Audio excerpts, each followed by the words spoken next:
Friends, so you may have an idea, given the conversation I just had with the children, that we are going to be exploring some history. So what better place to start than with Abram and Sarai? Okay, we could go all the way back to the beginning of creation and start there, but I figured we'd zoom forward a little bit, fast forward to where we get to some of our ancestors in faith. And we've explored the creation story a lot, but how many of you know that much about Abraham, Sarah, and Hagar?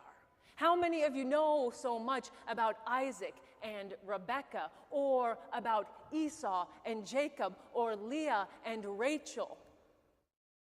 How many of you know those stories? Well, I'll tell you one thing that spurred me, that encouraged me, that invited me to present these stories, some of these stories before you all today, was a conversation with our youth. We were reading a text from the gospel. And some of them may recall when we came to a spot where it said, the God of Abraham and Isaac and Jacob. And one of them raised their hand and says, what does that mean? Who are those people? So I thought it might be good for us as a community to remind ourselves from where we come, both in our faith, but also it was kind of a good timing, because it is, friends, if you can believe it, the 200th anniversary of this congregation. So it just seemed to kind of be, I don't know, a spirit thing, a God thing that I was being led into and invited to bring you along, invite you along on that journey as well. So here we have the beginning of that story. Well, kind of, because this story began before that, because like I said, there was the whole creation, and there were people before, and even right before this section in chapter 12, if you look at the end of chapter 11, you hear about Abram's father and his descendants, or his predecessors, excuse me.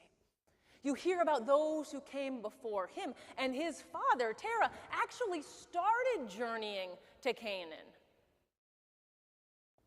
His legs got tired, I don't know, found a good spot in Haran, and then settled in there. So the journey continues. The call is extended now to Abram.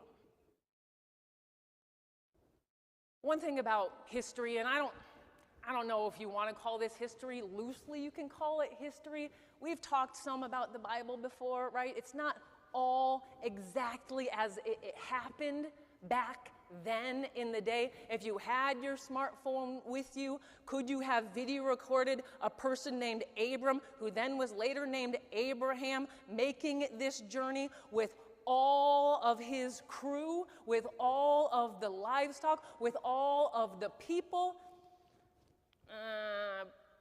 Maybe not, probably not. But this is a story about meaning. This is the beginnings of the Israelite people and how they understood their story, who they understood themselves to be. And even here, even in these stories, just like in history, just like in our own stories, in our own lives, not everything is peachy keen. Not everything is bright and shiny and beautiful and roses and joyful and rainbows. There's mess here as well. There's mess here even in the very beginning, because who is the divine speaking to? Only Abram.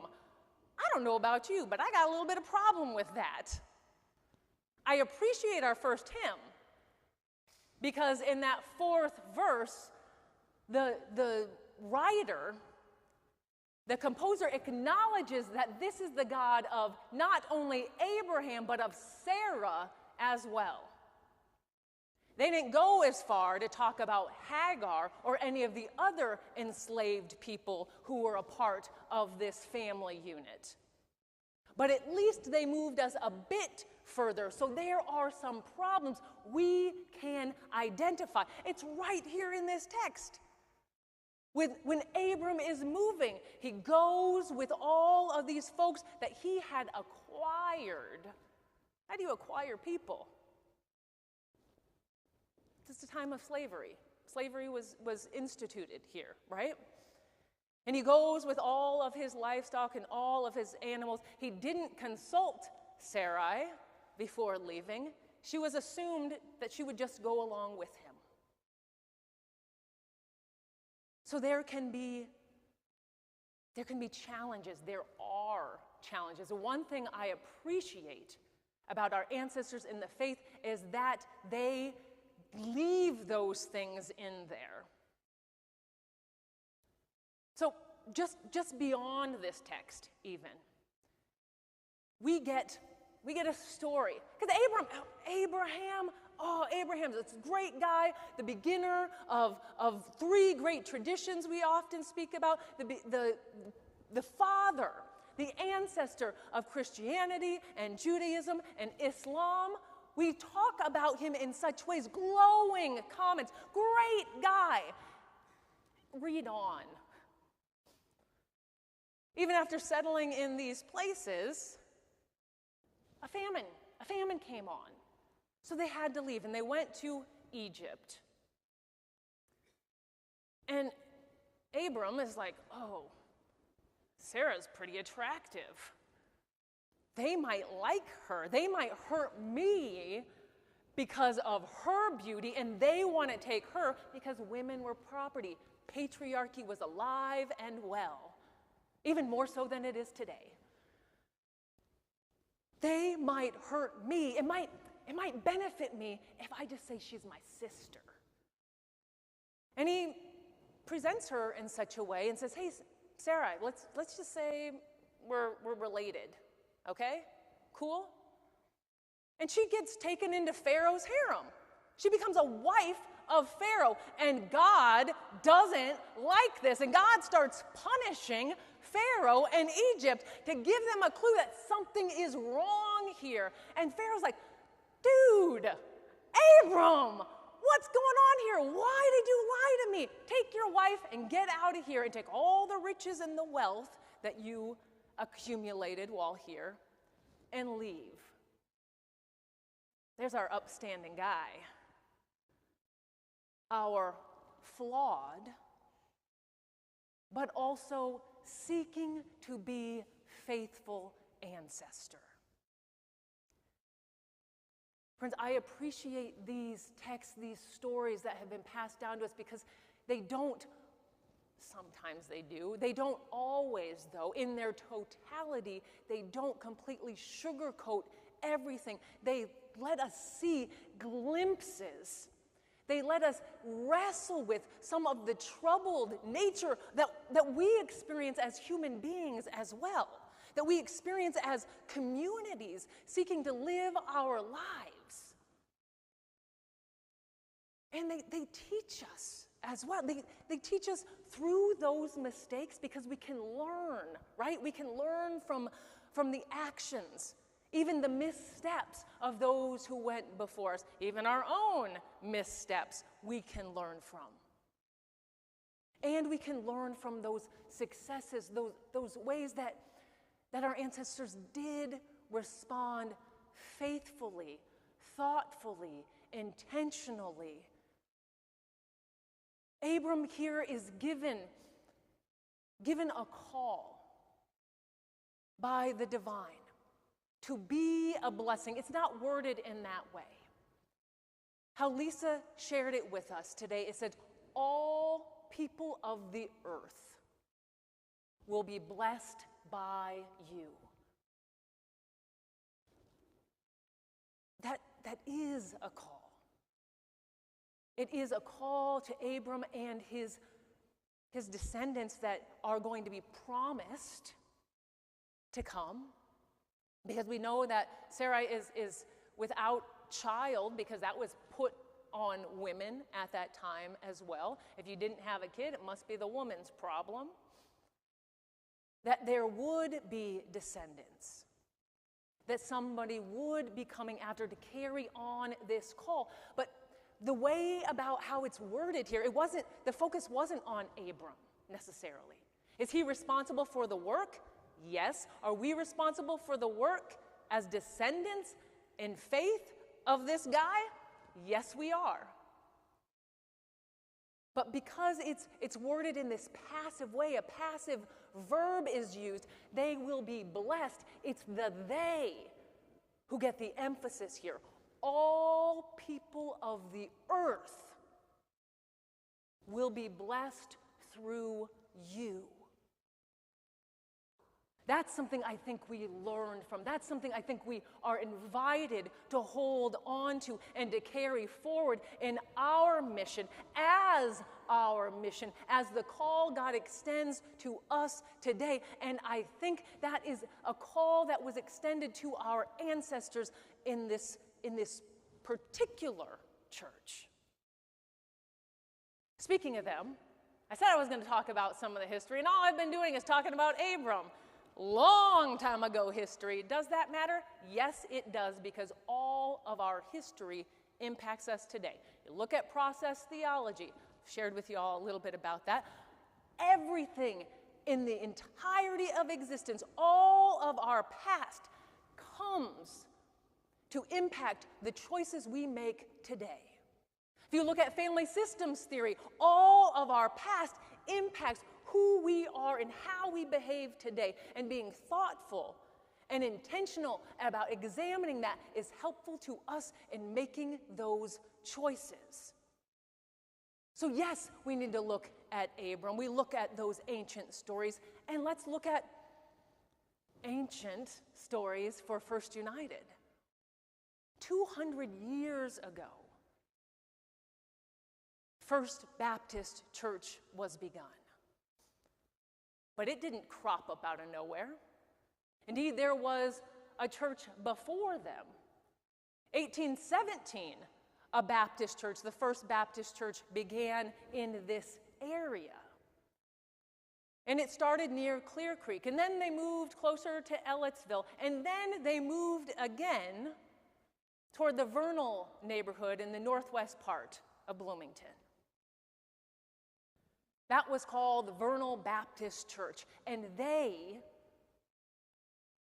guess they're kind of Abrahamish, because they spawned descendants. It was in December of 1824 that 7 folks were granted letters to begin a Baptist church in Bloomington. Our historians say the roads weren't quite as beautiful and lovely as what we experience today back in the early 1800s. So you wanted a church that was close to home. I drove 15 minutes to get here today. That would not have been done back in that time. 1824, granting these letters and beginning, I guess, fully in 1825. But it was not all easy going from that point. I didn't know until just this week that church disbanded. That church disbanded in 1839. For 4 years, that church was not in existence. And then in 1843, 10 members came back. One of them, I believe, I can't know for sure, I believe was one of the original members of that first church. I can't know for sure because it was a woman. And in 1825, her name was listed as Mr. whatever her husband's name was, or Mrs. whatever her husband's name was. But I don't know what happened to our ancestors. Thankfully, they started acknowledging that women have their own names when they reorganized in 1843, and she has a name there. So I'm guessing it's the same woman because the same last name is there. They continued on. They moved forward. They followed faithfully as they could. And did they screw up? Yeah, they did. I'm sure they did. I was looking through some of the member records earlier on, and one reason they gave for somebody leaving the church was that they were practicing unchristian-like behavior. I'm curious to know what that was too. What would unchristian-like behavior be? Is it something that we might actually consider that? Or was our church, were our ancestors being extra judgy of each other? I don't know. And we might not know, because some of those records were lost. Some of those records were not there anymore, but we can still learn from our history. It still helps us to know where we are from, because that can help us understand where we are today and where God is inviting us to go into the future. That is the path I'm going to invite you to travel with me, to travel together, to travel with our ancestors of this particular church, and to travel with our ancient ancestors. Learning from them, learning from their successes, learning from the beautiful, wonderful things they did do, and learning from the mistakes they made, learning from the hardship they caused others, learning from the harm that they perpetrated. And I couldn't help but to look up and to think, okay, 1824, what was happening at that time? Who else was living here? We hear that in our text, right? Lisa shared that the Canaanites were living in the land at that time. Who was living here when our ancestors began to settle? Indiana had become a state. Yes, treaties had been signed, but we know that wasn't without trouble. We know that, like I shared with the kids, how I invite them to share. The native peoples who signed those treaties were not being invited to share their land, to give their land up, but were coerced, were forced. And even 1824, 1825, there were still native folks here, in particular from the Lenape and the Bodewadmik tribes. They were here. But then 1830 came, and the Indian Removal Act was signed, and history continued on. So friends, we have to keep all of it in mind. Do I want to get together and celebrate 200 years? Heck, yes, I do. You couldn't discern that from my time with the children. Yes, we need to celebrate. Yes, I want to celebrate. And we need to be honest about what that meant for those around us, what hardships we maybe even experienced internally. And remember that call that came at the very beginning of our story today, that call that all people will be blessed through you.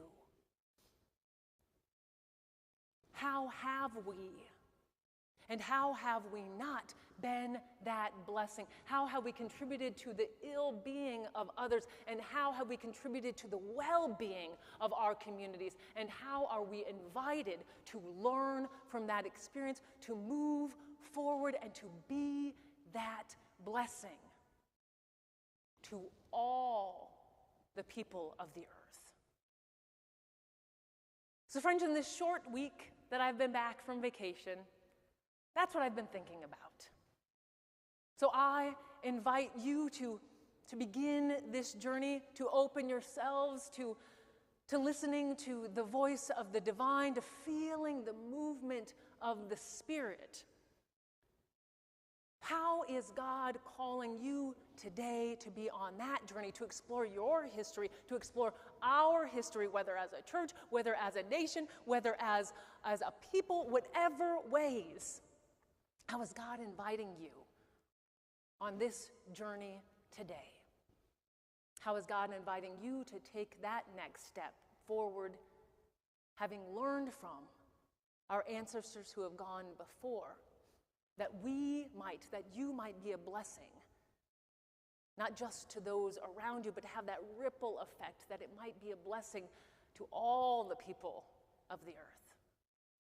Friends, I'm going to give you a moment now to pray, to meditate, to reflect, to listen, to feel, to open yourselves to the presence of God here in this place.